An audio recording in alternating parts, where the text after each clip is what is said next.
Welcome back to another episode of the Lehigh Valley Prospects Field Hockey Podcast presented by Smith Sports Media. I'm your host, LJ Smith, and on this episode, we're starting the Coach's Corner segment where I have the privilege of interviewing Nicole Bocox, the head coach at the Uville University. Nicole, thank you for spending some time with me on this episode. Yeah, thanks for having me on. I'm excited to talk to you. Yeah, as am I. It's this Coach's Corner segment, kind of talking all about you and how you learned the sport, going through your career and ending up at your current spot as the head coach and starting the program at Uville. So let's jump right into it. Let's talk about how you first learned about the sport of field hockey. Yeah, I started playing in 7th grade. My mom was a big influence on my playing. She was the one who, encouraged me to try it. And as soon as I did, I fell in love with it. And here we are. Okay. Were there any other sports that you were interested in growing up, or was field hockey the only sport you played? No, I played a bunch of sports. I tried many different sports. Softball, didn't really love it. Basketball, my sister was really good, but I was not. Track and field, I loved track and field. I played track all through high school. And then other than that, just, soccer and t-ball when I was really little. And you mentioned your mom influenced you to play. So what was that experience like picking up a stick in 7th grade? I honestly felt really behind. Like the girls I was playing with had already been playing since like 5th grade. So I was kind of a late start in PA. Like you're basically born with the sticks. It was definitely like an eye-opening experience for me as a player to kind of be behind that young. And you mentioned growing up in PA. Where in Pennsylvania did you grow up? I'm from like Wilkes-Barre-Scranton area, so probably about like an hour from you in Allentown. Okay. Yeah. Excellent. So you pick up a stick in 7th grade. You talk about feeling a little bit behind. Was your first experience a club sport? Was it a youth program? What did that look like? I started playing for like my middle school team, and then as I got better and fell in love with the sport, then my mom was like, okay, we can start to do club and travel and all that fun stuff. And then as like high school progressed, club definitely like helped tremendously in terms of skill and conditioning and playing all year. You talk about playing all year. What was that jump like from going from middle school field hockey then to club and high school? Were there stark differences you noticed going from one to the other? I wouldn't say differences. It just like it was a different culture, I guess, to adjust to. Like the intensity level from middle school to high school obviously is huge. And then club is just like a whole different monster. And there's so many different clubs in the Northeast Pennsylvania area. So I think that was another like overwhelming piece is like, which club do we go to? Who do we play for? Who's going to give us like the best experience and really teach me the game in the ways I needed. So what was your experience like playing kind of all year round? Like you're just constantly playing field hockey. So what was that like going from fall high school to off season with indoor and then outdoor in the spring? I loved it. I still love indoor. I wish there were more opportunities for adults. It's just so fast paced and fun. Even now, like our current team, we have an aux gym that they use for indoor when it's like snowing and freezing in Buffalo. But I think indoor like really, really does help with stick skills and like the speed of the game getting low. Like there's so many different things that you learn in indoor field hockey that help your game in outdoor field hockey. So definitely thankful to have been able to have that experience. A lot of transferable qualities from the indoor game being more fast paced. It's a different game in itself, but Yeah. taking those to your outdoor game as well, definitely you found beneficial. Yeah, most people don't like realize that indoor is completely different from outdoor. Like they think of, oh, you're just playing inside, but like they don't realize there's like boards and not as many people and a whole different rule set. So that was something I think bringing indoor to Buffalo, like we did a tournament for some of the local clubs and admin was like kind of confused when they like were like, what do you need all these boards for? Very different game. I like, in my opinion, it's a little more exciting. It's fast paced. It's very different to kind of get the spin on things. My exposure to it, my wife coached indoor for like 8 and 9 year olds, so it's not the same level as high school field hockey at indoor. So I can only imagine it's so much more fast paced than at that level as well. Yeah, for sure. So you mentioned club and all these opportunities leading to being recruited. So what was your recruiting experience like? Honestly, very overwhelming. Like I commend kids because I think now it's even like more overwhelming than when I went to high school with all the tournaments. It's like which ones do you do? Honestly, I could recruit every single weekend if I wanted to, whereas like the kids, same thing. Their parents and them could be on the road traveling to tournaments pretty much every single weekend of summer if they wanted. And I think it's just picking and choosing which ones like are going to get you seen and figure out like what you want recruiting wise. I think that was one of the challenges I had as a high schooler was I knew kind of what major I wanted, but also you're 18, it's really hard to decide what you want to do for the rest of your life. So I'm not sure I thought that completely through, considering I went for elementary ed and then taught first grade for a year and was like, no thanks. But I think, again, at 18, it's like really hard to make that decision.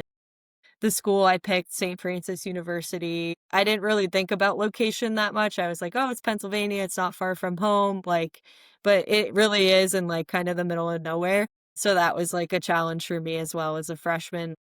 Oh, I have to drive 20 minutes to, like, Chipotle? Oh my god, crisis. I encourage my recruits now to really just, like, think about all those different things as they're going through the process. And that's a big part of one of the reasons why I wanted to start this podcast is working with college athletes that I have fresh that are first year sophomores that really didn't feel comfortable in their setting, but they didn't really know what they were getting themselves into. So having an opportunity for coaches to talk about their recruiting and their experiences as well. Obviously, are different, and the times are definitely changing with social media and how things are perceived, and how you can have virtual visits and stuff like that. But still encouraging potential student athletes to step foot on each campus, not just go off of all these promises that are being made. Because when they get there, it might not be all that it's cracked up to be, and hopefully it is, because it's a big choice you're making For to sure. commit to a school. And in your experience, what was that process like your senior year, going into knowing you're about to step foot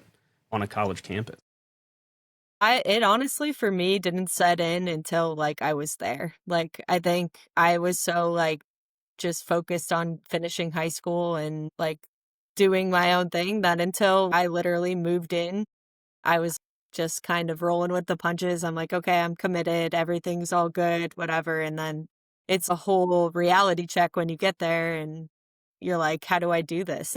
How do I time manage? How do I do my own laundry and do all this stuff that my mom's been helping me with for forever? So now it's kind of awesome because I get to be that person who helps my current athletes figure it out. But I think those are definitely some of the challenges they face coming in. So you mentioned you did have a career playing in college, and you went to St. Francis. Did you spend all 4 years at St. Francis? I didn't. I transferred to King's after my first year. So what was that experience like mentally? Because like you just talked about, you felt it was a difficult situation to begin with, but now switching to a new school, obviously, as you mentioned, closer to home. But what was that experience like? I loved it. Honestly, I think it was a much better fit for me. So the transition was pretty easy. Like my college coach at King's was much, much different than my college coach at St. Francis. And we had a really good relationship. We still do. We still text all the time. And I think in terms of what I wanted to do, they still had my major. So that was obviously something I thought about and moved forward with. But I think ultimately, like, Division One is very, very hard. And I caught myself so burnt out from field hockey and kind of lost my spark. So going back, I think to Kings like really did help bring the love of the game back. And I was able to be successful because I loved going to practice every day and just loved my teammates and my coach. So that was really helpful. Speaking of success, were there any accolades that you and the team accomplished during your tenure there? Yeah, we were able to win a MAC championship my senior season, so that was obviously the highlight of my career.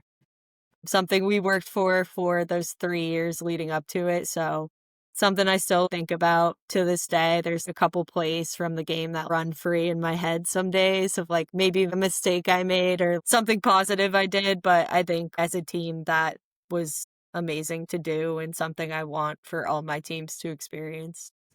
That's excellent. So moving forward now, to your post grad. Did you get into coaching right after you graduated college? What was that experience like? Did you have any other jobs that you held while after graduation? Yeah, so like I said, after I graduated, I did graduate with my bachelor's in elementary ed. So I was hired to be a long-term substitute at Valley West, actually. And yeah, I spent a year with first graders and I was like, there is no way I can do this for like 30, 40 years or however long teachers last in that profession for. So that's kind of when I decided, like, I need to, like, really think about what I wanna do. I, like, was looking for graduate assistant opportunities just because I was already in a lot of student debt, which is something also to think about in the recruiting process, but I, like, decided that was what I wanted to do and ended up at Frostburg being their graduate assistant for a year and loved it, and then that's when I kinda decided, "Okay, this is where I wanna pivot my career. I love coaching, and that's what I wanna do." Were there any challenges you had to overcome to get into the first coaching job you held?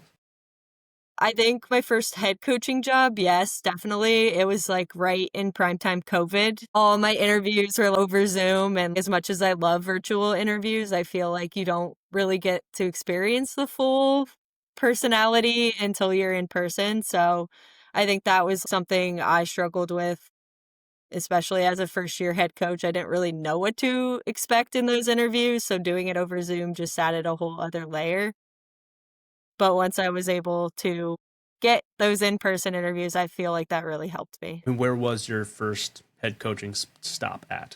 Yeah, I was at Cedar Crest College in Allentown working with you for, like, a short little stint, but it was a great experience, I think very eye-opening for me to begin my head coaching career. I learned so much that first year.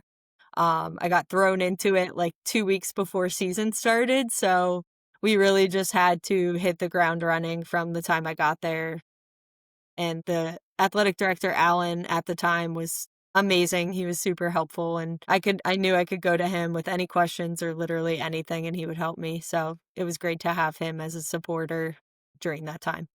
Yeah, that experience at Cedar Crest, kind of learning the ropes, as that was my first director job as a sports information director, and having Dr. Alan Snook in your corner was the biggest feat of support, but also you're going to learn this on your own pretty quick, and he expects you to keep up with everything and still do your job and recruit and all those other things that are detailed in your description and still build a relationship with your athletes. And all this during just post COVID with still these restrictions and guidelines being put in place.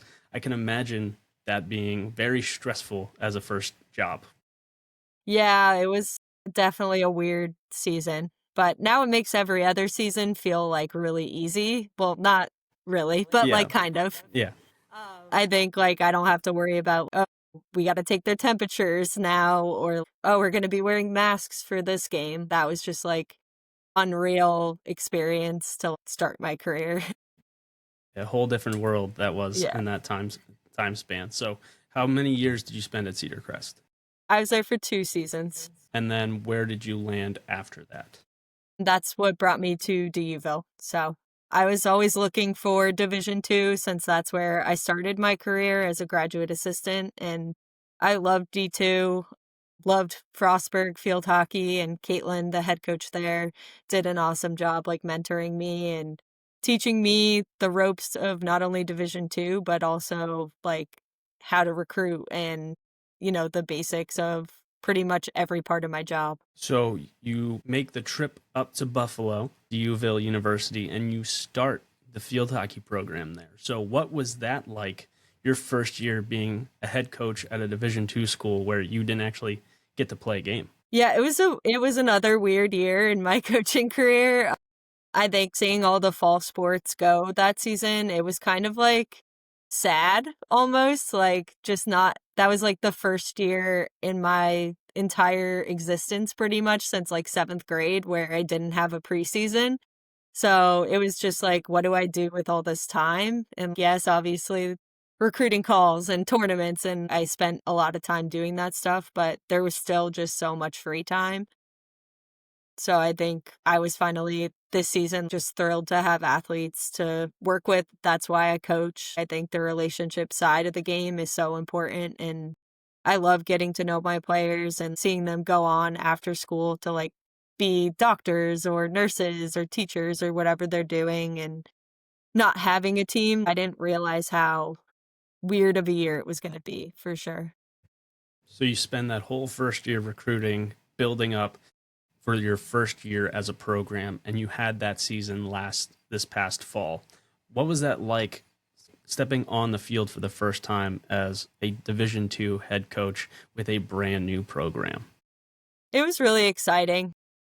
I think that first game that we played was just monumental. Like, we ended up winning our first ever game as a program, and like, it was a long trip. We played St. Thomas Aquinas, which is like 6 to 7 hours from us. So it was a whole new experience for the team, traveling that far on a bus, staying overnight in a hotel. So I was like, there's about a million things that could go wrong leading up to this game, but honestly, they played great, and I think they surprised not only me, but themselves on how much talent we actually have. And earning that first win has to feel amazing. Yeah, it was a fun time. The first goal was like crazy, but yet winning, I was like, okay, this is great. Well, and then so you go on the road first, you come home and you play at Dobson Field for the first time. What was that like for your team? It was amazing. Our school does what's called Saints for Saints game. Every team will pick a game in their schedule that's either a big game for them that they want support or a monumental game they want people to attend. So that game was our Saints for Saints game. And it was like, honestly, the craziest game of field hockey I've ever been at. There were so many of our students in the stands, professors. I believe campus safety was there, which is like funny. There were a couple local high school teams that brought their whole entire team and coaching staff to come watch. So it was just amazing for Buffalo field hockey to finally have that moment of success in the area. Absolutely. And you close out your season with 6 wins and ending the season in a crazy double overtime game as well. Yeah. So I can imagine, and 2 overtime games throughout the year. So that just adds extra stress as well. Yeah, we have a gritty team, so that like does help the overtime stress, but yeah, it was the first overtime I was like, "Oh boy, how's this going to go?"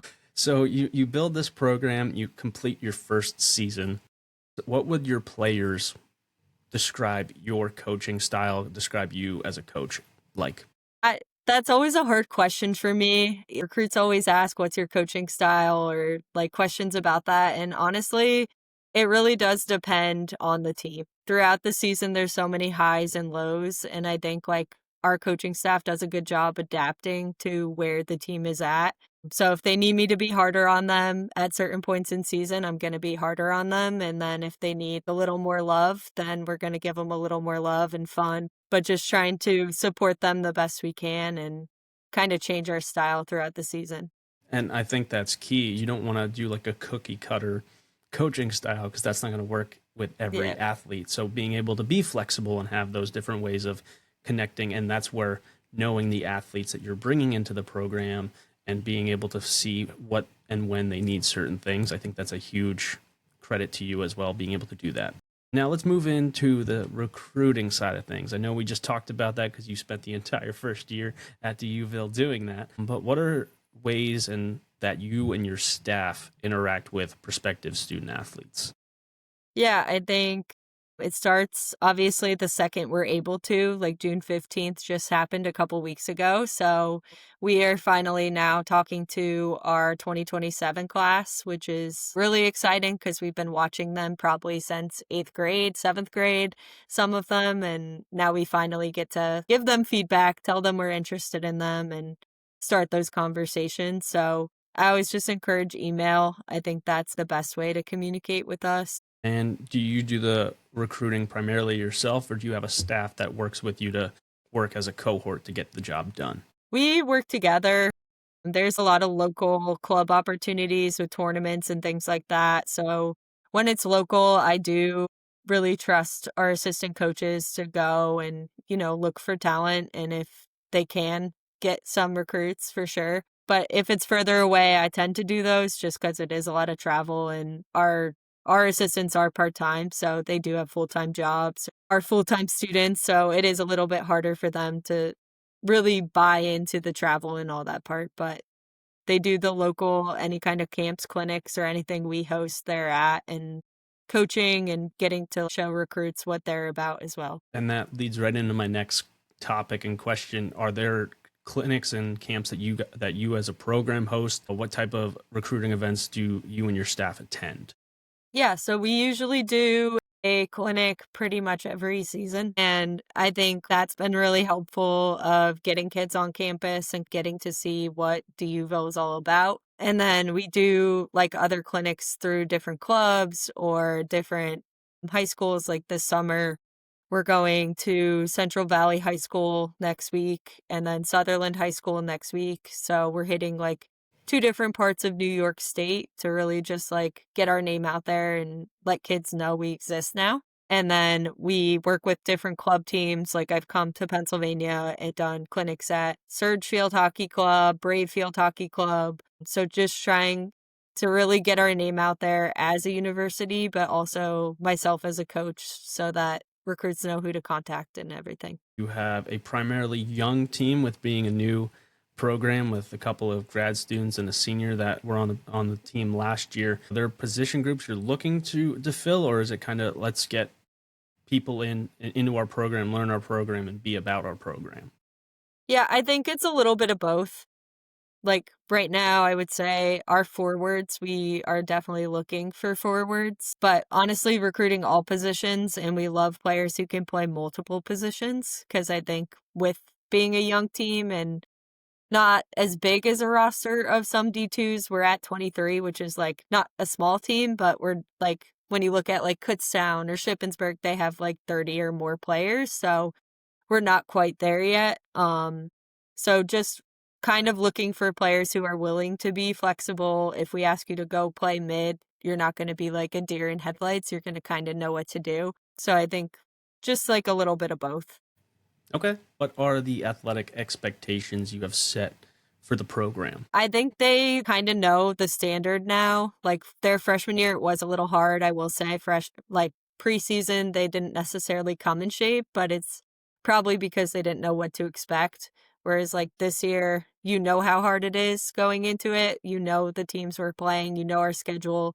We are playing Kutztown, who was in the national championship last year. So that's obviously going to be a really tough game for us. And we need to be conditioned and bringing our A game just to keep up with them. So I think like they know the expectation at this point. I think the only way, honestly, to be in field hockey shape is to play field hockey. You can go run 10 miles and like still not be in field hockey shape. So I like encourage them all summer if they can get out there and play in like an adult league or college level league to do that. And then on the other side of things, the student athlete part of things, what are some academic expectations you have for your team? We right now have a 3.36 team GPA, so not bad. We're definitely in a good standing academically, but I do think we could do better.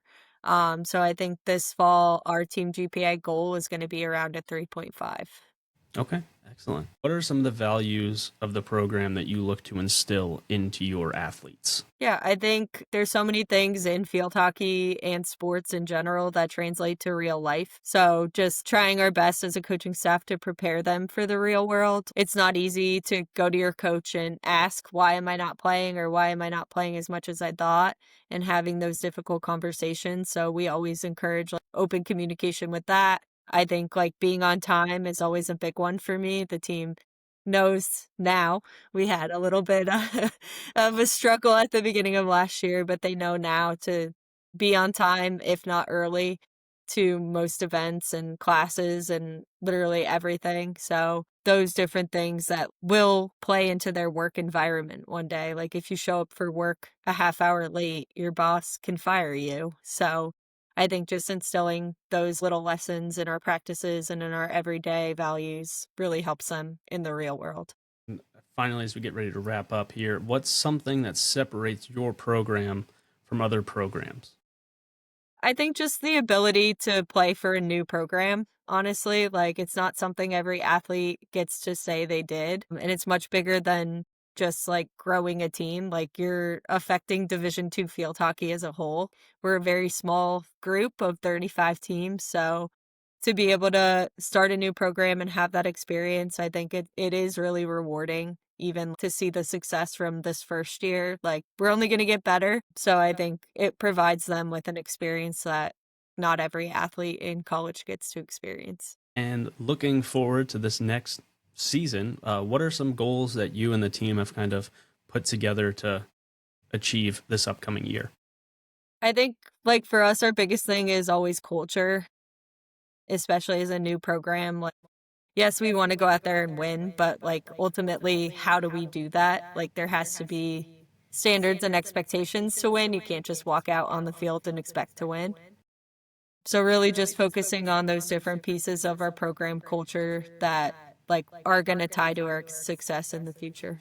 Of course, well, Nicole Bocox, the head coach at Uville University, started a program last year looking to build that momentum into her second season as the head coach of the Saints. Nicole, thank you so much for spending some time with me on this episode of the Lehigh Valley Prospects podcast. Yeah, thank you. Thank you for tuning in to the Lehigh Valley Prospects podcast presented by Smith Sports Media. Please subscribe to our YouTube channel searching Lehigh Valley Prospects podcast. You can stream the podcast on Spotify and Apple Podcasts searching Lehigh Valley Prospects podcast. Follow us on social media on Instagram at LV Prospects Podcast, on X at LV Prospects, and on Facebook at Lehigh Valley Prospects Podcast.